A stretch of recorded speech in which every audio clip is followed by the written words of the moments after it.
I just wanted to cross the street after a perfect evening with my son. And suddenly an unknown passerby grabbed my arm. "Stop! It's a trap!" A truck sped by at 150 miles per hour, nearly hitting me.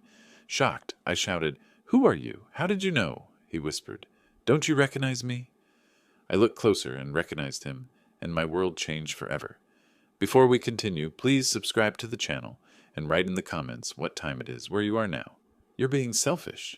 Matthew's voice cut through my peaceful evening like a blade through silk. I slowly folded my newspaper, removed my reading glasses with deliberate precision. The crackling fireplace had been my only companion moments before, casting warm shadows across the Persian rug, where my son now paced like a caged animal. Selfish? I rose from my leather chair to my full height. At 68, I still commanded 6 feet, 2 inches of presence. Interesting choice of words. His Armani suit caught the firelight as he gestured with those manicured hands. Such a contrast to my work-scarred fingers. "Dad, you're 68 years old. Time to pass things to the younger generation." "Younger?" The word tasted bitter. "You mean irresponsible?" Matthew stopped pacing, his perfectly styled hair catching the glow from the street lamps visible through our Victorian windows. "I graduated Harvard. I have ideas to modernize the business." Harvard. As if that diploma hanging in his apartment meant anything when it came to understanding what I'd built. "Your degree doesn't teach you what 42 years of 16-hour days taught me." "Those days are over, Dad. We need fresh blood, new approaches." He stepped closer, and I caught the scent of his expensive cologne mixing with the wood smoke from our hearth. "You can't hold on to the reins forever." My shoulders squared, military bearing from my youth surfacing like muscle memory. "I can hold them as long as I choose. That's not fair to the company, or to me." His voice rose, desperation creeping in where confidence had been. "I've been working there for 15 years. "Working?" I moved closer, claiming my territory. "You've been learning. There's a difference." The family photos on the mantelpiece watched our confrontation, Elizabeth's smiling face among them, frozen in happier times when our son showed promise instead of entitlement. Matthew's eyes darted to them, then back to me. "I'm not some college intern anymore. I understand the business, the clients, the market trends you refuse to acknowledge." His voice cracked slightly. "With that attitude, you'll never see this company's true potential." Something cold settled in my chest. "With that attitude, you'll get this company only after my death." Silence stretched between us like a chasm. The grandfather clock's ticking seemed amplified in the sudden quiet. "The will—" Matthew's voice dropped to almost a whisper. "The will is made out to me, right?" The question hung in the air like smoke. I studied his face, my son's face, and saw something there that chilled me more than the October night pressing against our windows. "Yes," I said finally, "but not for much longer." I pointed toward the front door with the same firm gesture I'd used to direct construction crews for decades. "Get out of my house." Matthew's face went pale. He took a step backward, then another. For a moment, he looked like the little boy who used to bring me coffee on construction sites. Then his expression hardened. "You'll regret this decision, Dad." He strode through the hallway, his footsteps echoing off the hardwood floors. The front door slammed with enough force to rattle the windows, the sound reverberating through the house like a gunshot. I remained standing, listening to his BMW roar to life in the driveway. The engine noise grew louder, then faded as he sped away into the Boston night, leaving only the memory of burning rubber and the acrid smell of his anger. The silence felt heavier than Matthew's presence had. I stood frozen by the fireplace, shoulders still squared, as his car's engine note faded into the distant hum of Commonwealth Avenue traffic. Slowly, I let my military bearings slip away. My shoulders sagged as I walked to the whiskey cabinet, each step deliberate on the worn Persian rug. The Macallan 18 caught the firelight through its amber depths as I poured 2 fingers into a crystal tumbler. I held the glass but couldn't bring myself to drink. My hands, scarred from decades of construction work, trembled almost imperceptibly. The whiskey remained untouched as I set it on the mantelpiece and wiped my palms against my pants. Elizabeth's wedding photo smiled at me from its silver frame. "He's become everything you warned me about," I whispered to her image. The fire had burned lower now, shadows stretching longer across the room. Outside, autumn evenings settled over Beacon Hill, streetlights creating pools of yellow on the sidewalk below. The grandfather clock's methodical ticking marked each second of my growing realization, ungrateful. The word echoed in my mind as I began pacing the same path Matthew had worn minutes earlier. After everything I'd sacrificed, every weekend I'd missed, every dinner that grew cold while I worked late to build something worth leaving behind, I stopped at the built-in bookshelves lined with business awards and industry recognition. 42 years of building Jenkins Builds from nothing into something substantial. From a two-man operation renovating Dorchester triple-deckers to a 50-employee company handling million-dollar commercial projects, and my son saw me as an obstacle to be removed. The leather armchair creaked as I sank into it, covering my face with both hands. The smell of old books and furniture polish surrounded me, familiar sense of the home Elizabeth and I had made together, before cancer took her, before Matthew's entitlement poisoned what should have been a legacy of pride. Maybe I was too soft with him, I admitted to the empty room. Elizabeth had warned me about spoiling our only child, about giving him opportunities without requiring him to earn them. Private schools, Harvard tuition, a guaranteed position at the company, all handed over because I'd wanted him to have everything I'd lacked growing up in Southie. The whiskey still sat untouched on the mantelpiece. I stared at it, remembering Matthew's graduation day when I'd been so proud, so certain that my boy would take the company to heights I'd never imagined. That pride now felt foolish, naive. Outside, a siren wailed in the distance, probably heading toward Mass General, life continuing while mine felt suspended between disappointment and resolve. The phone rang once from the kitchen, then stopped. Probably one of Matthew's friends, or maybe work calling about Monday's projects. Work, the one constant in my life since Elizabeth's death, the thing that gave meaning to my days. Jenkins Builds wasn't just a business. It was proof that a South Boston kid could build something lasting, something valuable. I pushed myself up from the chair with renewed purpose. Tomorrow I'd go to the office, think clearly without the emotional weight of this house and its memories. The company deserved better than to be handed over to someone who saw it merely as inheritance rather than achievement. Banking the fire carefully, I turned off the table lamps one by one. The house settled into darkness as I climbed the stairs, my shadow preceding me up the worn wooden steps. At the landing, I paused to look back at the living room, where my relationship with my son had fundamentally changed. Tomorrow would bring clarity. Tonight, I needed rest to process what I'd learned about the young man I'd raised. The parking lot stretched empty around my truck, a stark contrast to the usual weekday chaos of downtown Boston. I used my keycard at the converted factory building's entrance, listening to my footsteps echo in the marble lobby as the elevator carried me to the 12th floor. Jenkins Builds occupied the entire floor, modern loft space with harbor views that still amazed me after 12 years in this location. I flipped the light switches, watching fluorescence flicker to life over the reception area, where Liz kept fresh flowers and family photos of our 50 employees. Walking through the quiet office felt like touring a museum of my life's work. The project wall displayed photographs and blueprints of completed buildings, the Prudential Center renovation, 3 Back Bay office complexes, dozens of residential projects that had transformed neighborhoods. In the break room, I made coffee with the ritualistic precision of someone who'd been arriving early for decades. The machine gurgled and hissed, filling the silence with familiar sounds. Outside the windows, Boston Harbor stretched gray and choppy under October's overcast sky. My corner office welcomed me with its mahogany desk and leather chair, both gifts Elizabeth had insisted on when we'd moved here from our cramped Dorchester storefront. "A successful man needs to look successful," she'd said, overriding my protests about the expense. The newspaper lay folded beside my computer, but instead of reading it, I opened the desk's bottom drawer and found what I was looking for, a small-scale model of our first house, the Dorchester triple-decker that had launched everything in 1982. I remember standing in that gutted kitchen, plaster dust coating my hair, wondering if I'd made the biggest mistake of my life. Elizabeth had brought me coffee every morning that first brutal winter, her faith in my vision stronger than my own doubt.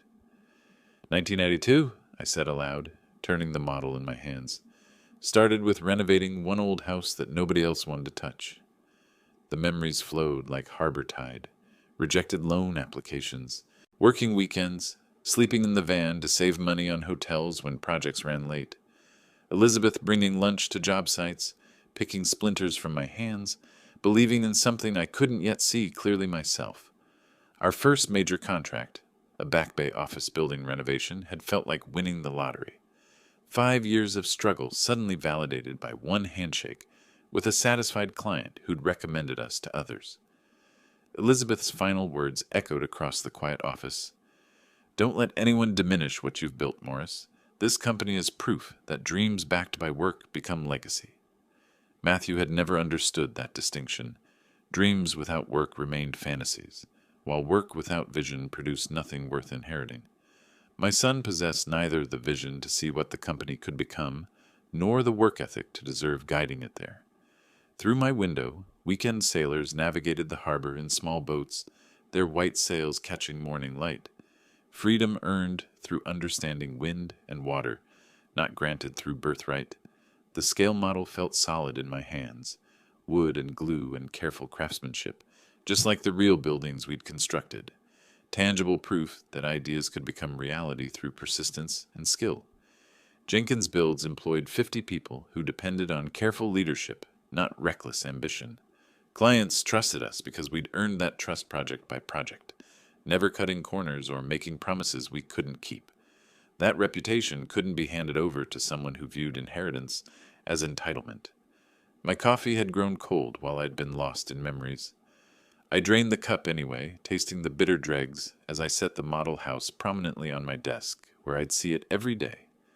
Standing at the harbor window, I felt the calm that comes from understanding difficult truths. The company would survive this family crisis because it was built on something stronger than blood relationships. It was built on value created through effort. The phone started ringing in reception, probably Monday's business beginning early. I didn't answer, but the sound reminded me that Jenkins Builds would continue, regardless of family drama. My resolve crystallized like harbor ice in winter, complete, unbreakable, necessary. 3 days had passed since my Saturday morning clarity. Monday's office routine had felt different somehow, productive but tinged with melancholy. Now, sitting at my kitchen table with late lunch and quarterly reports spread before me, I found my thoughts drifting toward the silence from Matthew.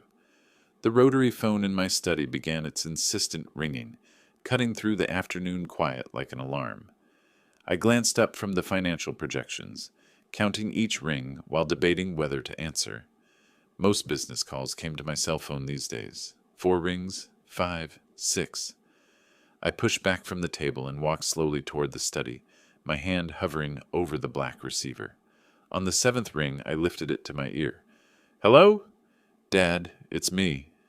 Matthew's voice carried a tone I hadn't heard in years, uncertain, almost humble. "Listen, I wanted to apologize for Friday night." Matthew calling me?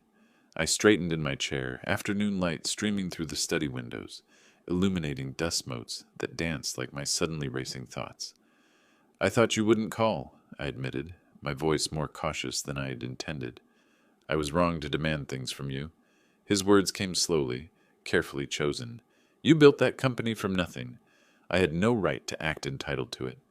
The family photos on my desk seemed to watch our conversation. Elizabeth's smile, Matthew's graduation picture, happier times when we understood each other. Something loosened in my chest, a knot I'd carried for 3 days. "Well," we both said things we didn't mean that night. "Dad, tomorrow the Red Sox play the Yankees. Their last game of the season." His voice gained energy, excitement creeping in. "Want to go? Like old times? I know how much you love beating New York." Baseball. When was the last time Matthew had initiated family time? The question caught me completely off guard, hope rising despite my better judgment. "You're serious about this?" "Dead serious. Meet me at the main entrance around 6:30 tomorrow evening. I'll get us good seats. Make it a proper father-son night." I found myself smiling for the first time since Friday. "Of course I agree. That's a wonderful idea, son." The last time we'd attended Fenway together was 2019, before the pandemic changed everything, when he still seemed to enjoy my company rather than enduring it. Those games had been our tradition once, something Elizabeth encouraged, saying men needed their bonding rituals. Great, I'll text you if anything changes, but plan on 6:30 at the main gate. After hanging up, I remained standing in the study, my reflection caught in the darkening window glass. Maybe Elizabeth had been right about patience winning him back eventually. Perhaps he just needed time to mature, to understand that family meant more than business succession plans. The Red Sox memorabilia on my bookshelf seemed to glow in the fading afternoon light. Signed baseballs, vintage programs, a photo of Ted Williams I'd treasured since childhood. Tomorrow night, Matthew and I would sit together again, rooting for our team like we used to when he was young and thought I knew everything about the world. I walked toward the bedroom to consider what to wear tomorrow, feeling lighter than I had in months. The workday had ended 2 hours earlier than usual. I'd left the office at 4, telling Liz about my evening plans with Matthew. Her face had lit up immediately. "Morris, that's wonderful. You two haven't gone to a game together in years." Now, climbing the front steps of my brownstone with extra energy in each stride, I felt anticipation building like pressure in a steam engine. October evening air carried the crisp promise of autumn in Boston. Perfect baseball weather. In my bedroom, I opened the closet door and searched through my casual clothes. There, hanging behind dress shirts, was my faded Red Sox jersey from the 1990s. The fabric felt soft, from decades of washing, memories woven into every thread. This jersey had witnessed Matthew's first game at age 12. I could still picture him in miniature Red Sox gear, eyes wide with wonder as we walked through the tunnel into Fenway's green cathedral. He'd eaten 5 hot dogs that day and felt sick during the 7th inning, but refused to leave early. My old baseball cap sat on the closet shelf, dusty but treasured. Elizabeth had bought it for me in 1995, insisting that every Red Sox fan needed proper headwear. The brim was curved exactly how I liked it, shaped by years of shielding my eyes from stadium lights. Weather forecast on my phone showed clear skies, temperature dropping to 58 degrees. Perfect for October baseball. I selected a light jacket, warm enough for evening air, not too heavy for stadium seats. The decision came suddenly. I would walk to Fenway Park. Standing at my bedroom window, I calculated the distance from Beacon Hill to Kenmore Square. 20 minutes at most, through neighborhoods I'd known since childhood. The evening was too beautiful to waste sitting in traffic, and walking would give me time to savor this unexpected gift of reconciliation. I called Liz at the office to inform her I might arrive late tomorrow morning, depending on how late the game ran. "Enjoy every minute," she said warmly. "You deserve this happiness." Deserve. The word echoed as I prepared to leave. Did I deserve Matthew's change of heart? Perhaps patience really was a virtue, as Elizabeth always claimed. Maybe my son had simply needed time to recognize what truly mattered in life. At 5:45, I stepped onto Beacon Hill's historic sidewalks. Gaslit street lamps were flickering to life early, casting warm pools of light on brick walkways, worn smooth by centuries of footsteps. Children played in nearby Lewisburg Square, while dinner smells drifted from brownstone windows. The walk would take me past Boston Common, through downtown's bustle, then along Boylston Street to Kenmore. Each step carried me toward what felt like a new beginning with my son. Elizabeth would have smiled seeing me in my old Red Sox jersey, walking to meet Matthew for a game. "Baseball brings men together," she used to say. Something about sitting side by side, cheering for the same team. At the corner of Charles and Beacon, I paused to look back at my home one last time before disappearing into the downtown crowd. The brownstone's windows glowed golden in the dying light, solid and permanent against the changing sky. Tomorrow would bring whatever it brought. Tonight belonged to fathers and sons and America's greatest game. The green monster towered above Lansdowne Street as I approached Fenway's main entrance. Crowds of fans streamed toward the gates, a sea of red and navy mixing with occasional Yankees jerseys, worn by brave souls venturing into enemy territory. I spotted Matthew near the ticket windows, waving enthusiastically. He wore khakis and a pressed Red Sox polo shirt. more formal than my vintage jersey, but genuine enthusiasm seemed to radiate from his face as he approached with open arms. Our embrace felt natural for the first time in years. His hug lingered an extra moment, and I caught myself fighting back unexpected tears. "Dad, you look great. That old jersey brings back memories. Your mother bought this for me the year you started Little League." I adjusted the cap's brim, suddenly self-conscious. "Figured it was appropriate for tonight." Matthew pulled expensive tickets from his pocket with a flourish. "Section 18, right behind home plate. Best seats I could find." The price of those tickets must have been considerable, far more than Matthew usually spent on anything. His generosity surprised and touched me as we passed through security and entered Fenway's concourse. "Remember when we used to sit in the bleachers?" I asked, gesturing toward the cheaper seats. "Of course, but tonight deserves better than bleachers. This is special." Our seats exceeded every expectation. VIP section with cushioned chairs, cup holders, protection from wind. Matthew had clearly spent significant money to make this evening memorable. The gesture spoke louder than any apology could have.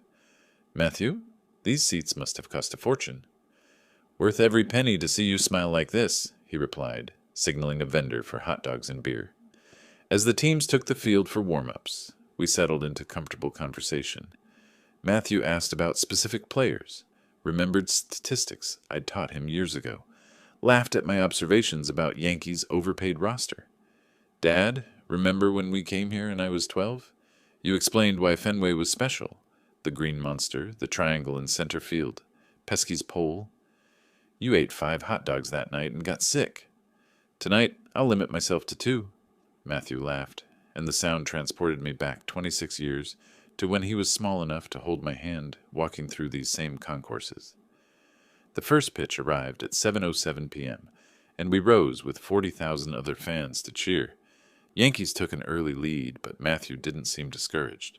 He cheered every Red Sox at-bat, analyzed pitching changes, bought me another beer during the 3rd inning.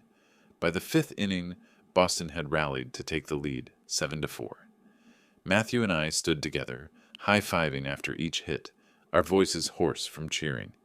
For 3 magical hours, we weren't CEO and demanding son.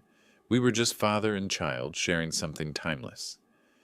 During the 7th inning stretch, we sang Sweet Caroline, with the entire stadium, Matthew's arm around my shoulders as we swayed to the music. In that moment, surrounded by thousands of voices raised in celebration, I felt complete happiness for the first time since Elizabeth's death. "Thank you for calling yesterday," I told him as the final out was recorded. "This was exactly what I needed." Matthew smiled, but something flickered across his face too quickly for me to interpret. "We should head out before the crowd gets too thick," he suggested as fans began streaming toward exits. We stood near our seats, gathering jackets while the stadium slowly emptied around us. The field lights remained bright, grounds crew already preparing for winter storage. "Dad, why don't we leave separately? I parked on the other side of Kenmore. You probably want to head straight back to Beacon Hill." The suggestion seemed practical enough. "All right, son. Thank you again for tonight.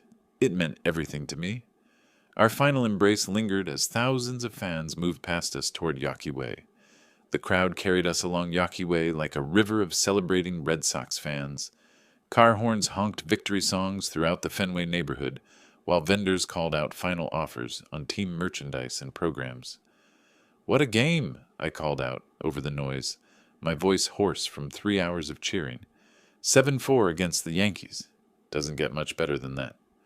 Matthew walked beside me, occasionally glancing at his watch. "Dad, I'm parked in the expensive lot near the corner. You sure you don't want to ride home?" The October night air felt crisp and invigorating after the warm stadium atmosphere. Stars were actually visible above Boston's city lights, a rare treat for urban dwellers like ourselves. "No thanks, son. The weather's perfect for walking, and I want to think about tonight while the feeling lasts." I stretched my arms, feeling more energetic than I had in months. Besides, it's only 20 minutes to Beacon Hill. We reached his BMW, a sleek black sedan that probably cost more than many people's annual salaries. The expensive parking spot near Lansdowne Street had likely cost $50, another gesture showing how much tonight meant to him. Be careful on the roads, Dad. Matthew's voice carried an edge of concern I found touching. Traffic can be crazy after big games like this. Don't worry, I'm not some helpless old man. I've been walking these streets for 40 years. I know, just humor your son's concern, all right? He pulled me into another embrace, this one lasting longer than our greeting had. I felt his arms tighten around my shoulders, almost desperately, as if he were memorizing the moment. Thank you for making the first move toward fixing things between us, I whispered into his ear. Your mother would be so happy to see us like this. When we separated, Matthew's eyes seemed unusually bright in the parking lot's harsh fluorescent lighting. He fumbled with his car keys for a moment before unlocking the BMW's door. Drive safely, I called as he slid behind the wheel. Text me when you get home so I know you made it okay. Will do, Dad. You too. Straight home. No detours. The engine purred to life with Germanic precision, and I watched his taillights disappear into the stream of post-game traffic flowing toward downtown Boston. For several moments, I stood in the parking lot, savoring the evening's unexpected magic. Finally, I began walking toward Lansdowne Street, breathing deeply of autumn air that carried hints of winter approaching.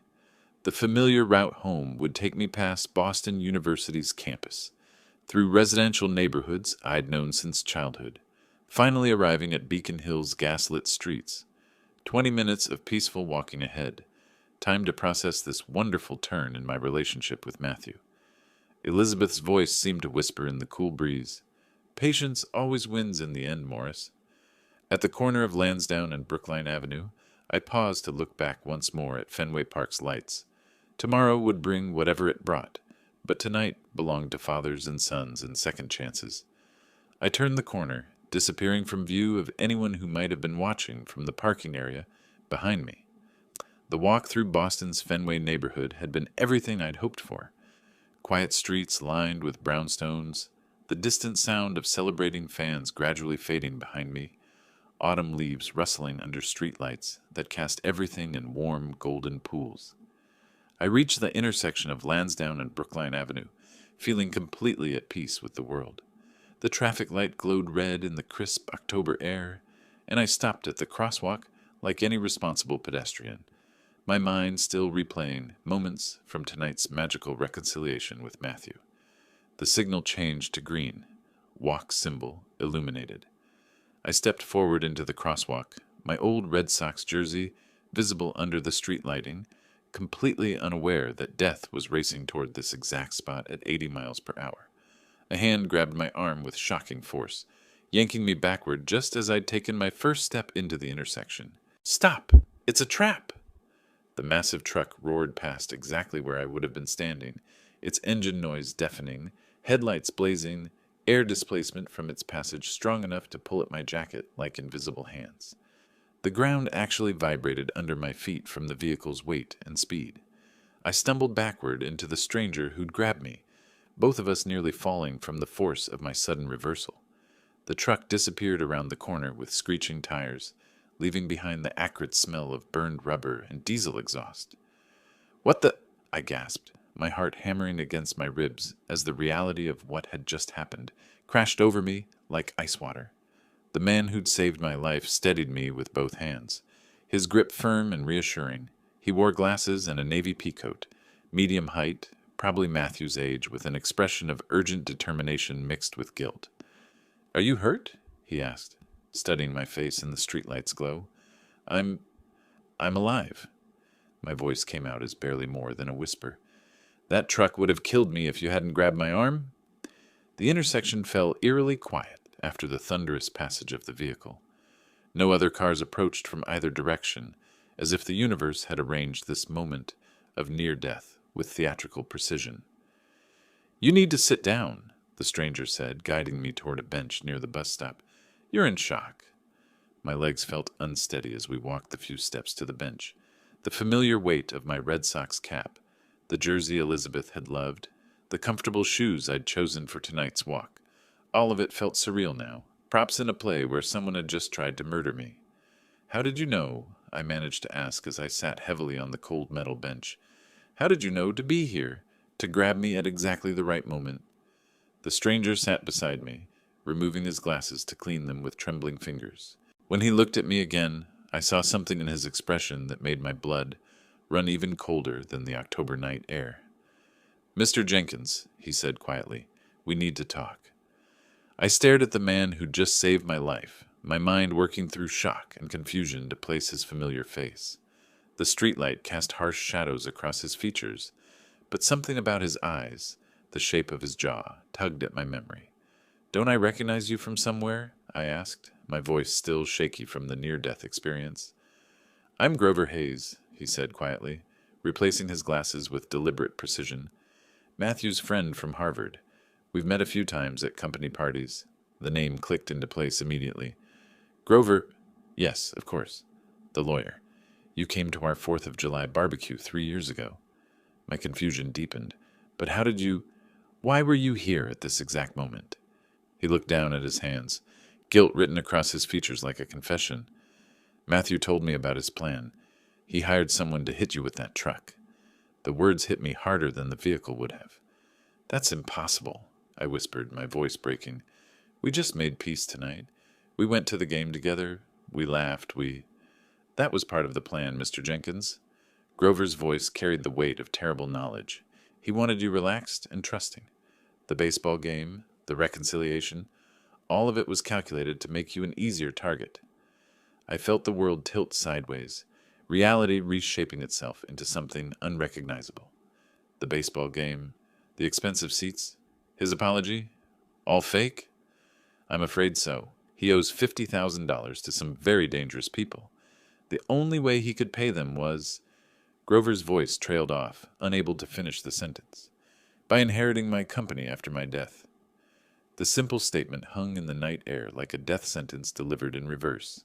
My son, the boy I'd taught to throw a baseball, whose scraped knees I'd bandaged, whose Harvard graduation had filled me with such pride, had spent this evening planning my murder while pretending to love me.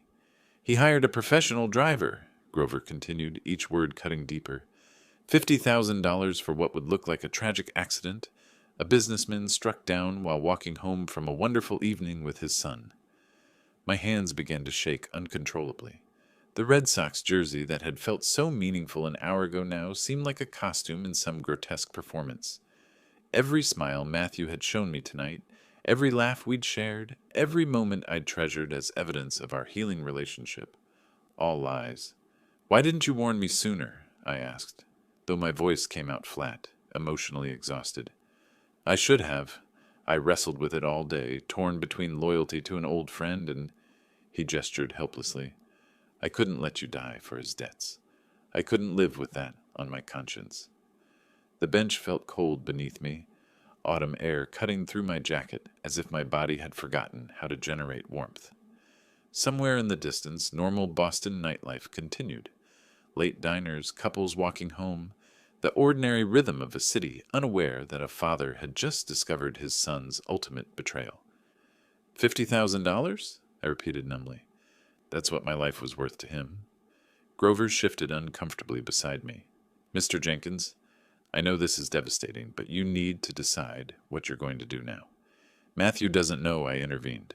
As far as he knows, his plan failed, due to some accident of timing." I sat in silence, processing the complete destruction of everything I'd believed about my relationship with my son.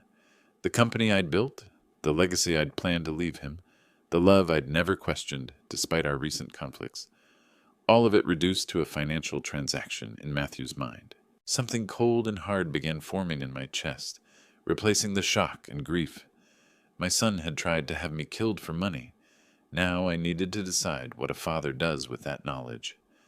I accepted the cigarette Grover offered with trembling fingers, though I hadn't smoked in 20 years. The flame from his lighter illuminated both our faces in the darkness, creating a small circle of conspiracy under the streetlight. "Tell me everything," I said, my voice steadier, now that the initial shock had passed. "I need to understand exactly what my son planned." Grover exhaled smoke into the October air, organizing his thoughts. "He approached me last Tuesday.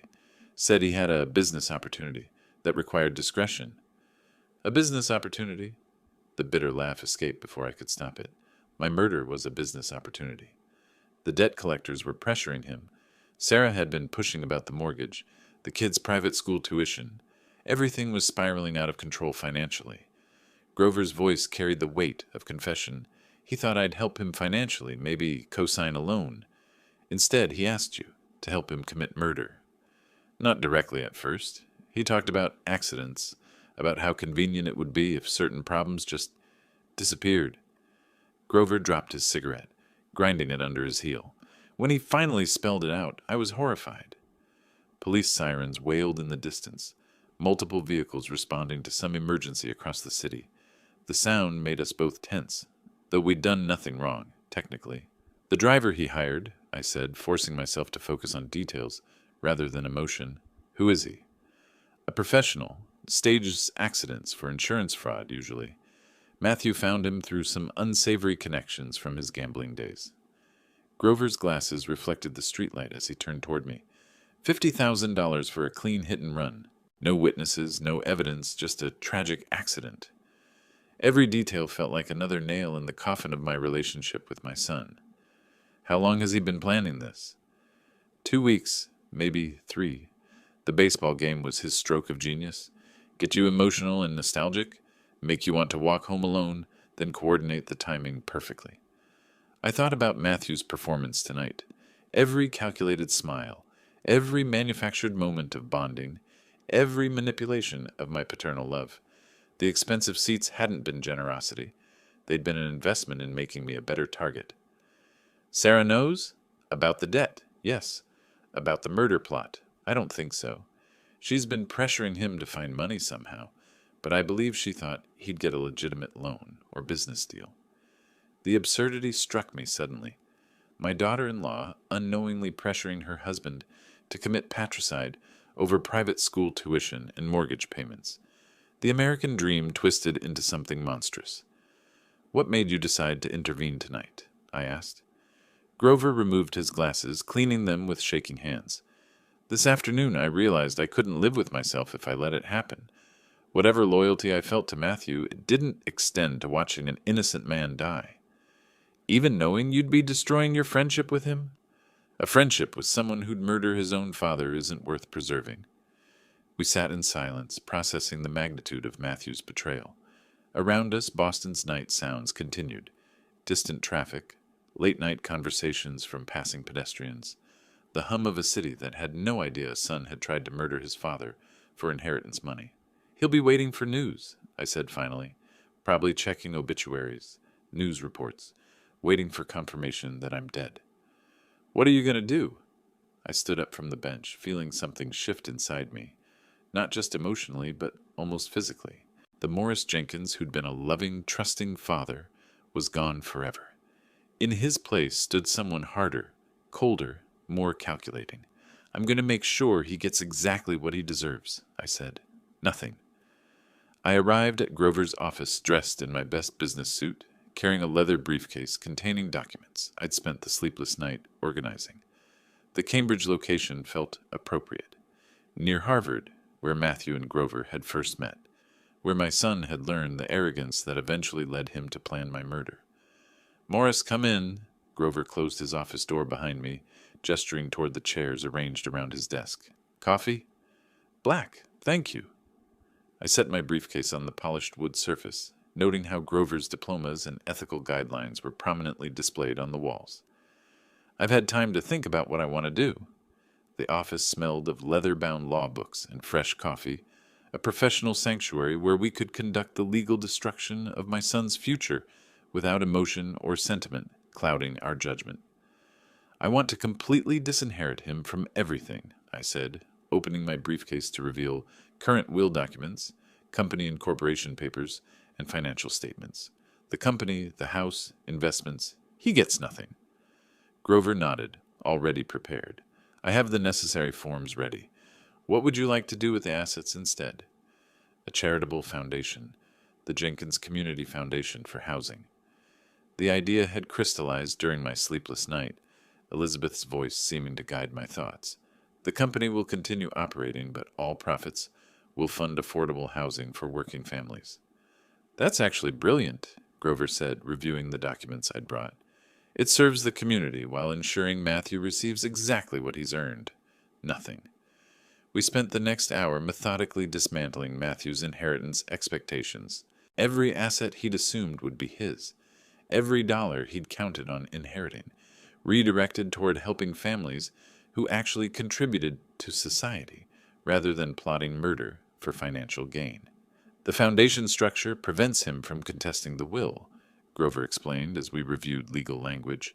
Charitable bequests are heavily protected under Massachusetts law. Good. I want this bulletproof. I signed each document with the same precision I'd used for 42 years of business contracts. How quickly can we make this legally binding? With notarization immediately. I'll arrange witnesses for Friday afternoon. Grover stamped several copies with his official seal. The bank will have the original. You'll keep copies, and I'll maintain another set in my files. Looking out his office window toward Harvard Square, I felt a strange sense of completion. The same institution where Matthew had learned to feel entitled to things he hadn't earned would now be within walking distance of the legal documents that stripped away every cent of that entitlement. About our conversation last night, I said as we prepared final copies. Client confidentiality covers everything? Absolutely.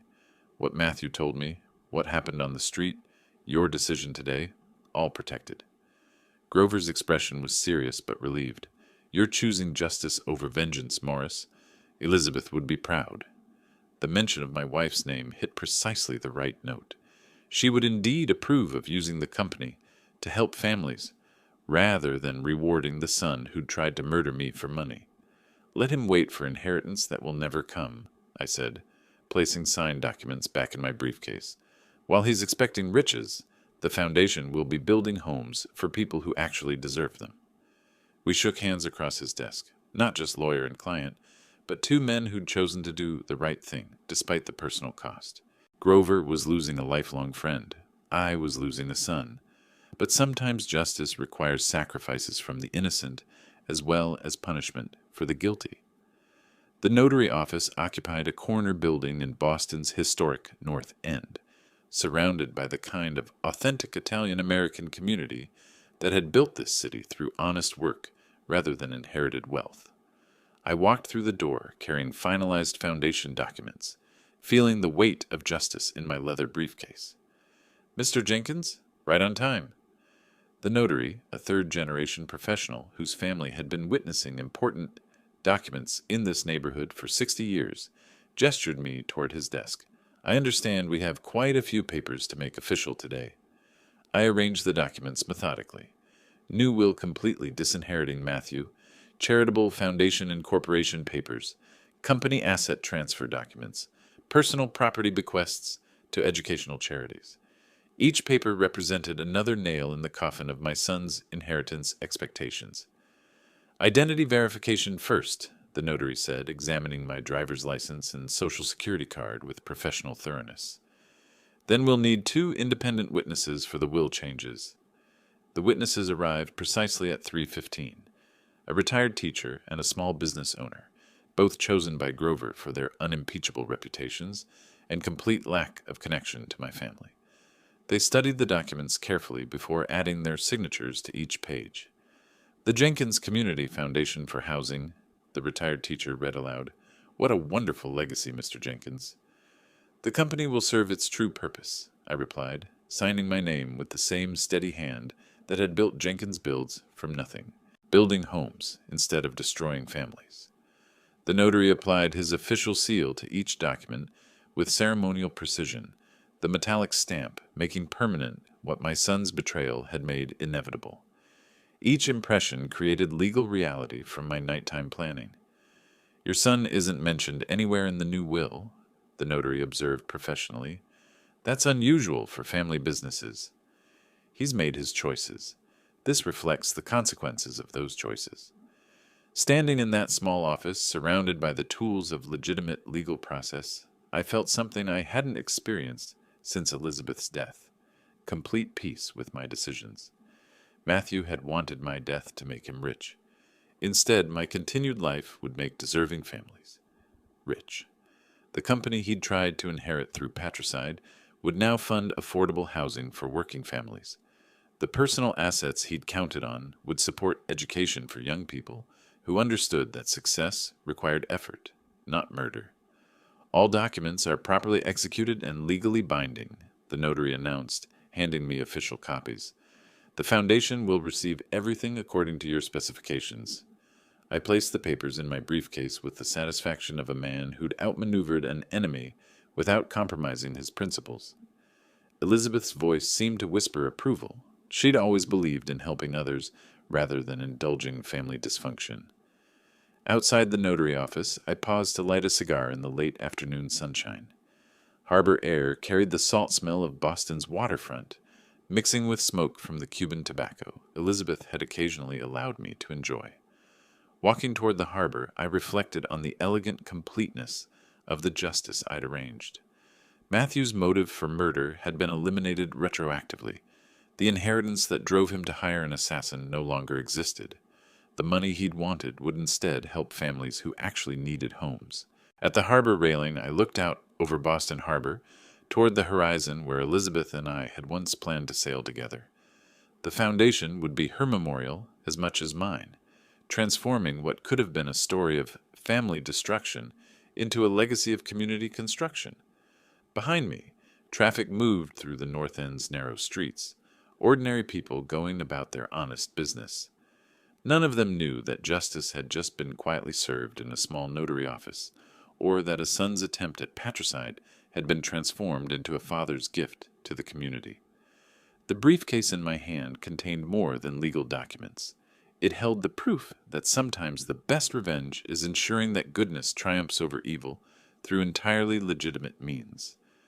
I finished my cigar and walked home, completely satisfied with the way moral mathematics had balanced the equation of my son's betrayal.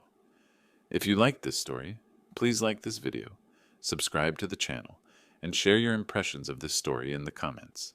To listen to the next story, click on the box on the left. Thank you for watching.